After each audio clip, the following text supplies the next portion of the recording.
At bilang paghahanda mga kapatid sa pananampalataya sa Islam, ipinagkaloob sa ating ang Panginoong Allah Subhanahu wa Ta'ala ang lahat ng oras natin sa ibabaw ng mundo. Lahat po ng oras, lahat, walang nakalipas. Simula nang ikaw ay ipinanganak, naging magulang ka, hanggang sa tumanda ka, hanggang sa iyong kamatayan, ang lahat ng oras na ito, ipinagkaloob sa iyo ng Panginoong Allah Subhanahu wa Ta'ala. Oras at panahon upang gamitin mo sa iyong paghahanda sa iisang araw lamang. Kita nyo?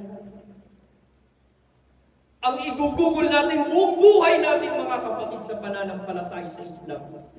Buong buhay natin sa ibabaw ng mundo, ginugugol natin at ginagamit natin, at ang buong panahon na ito ay buong pagkakataon para sa ating lahat na paghandaan ang iisang araw lamang.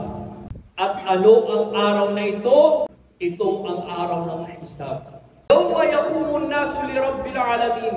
Ito ang araw na kung saan ang bawat isa, ang lahat ng tao ay haharap na sa tagapaglikha ng sanlibutan.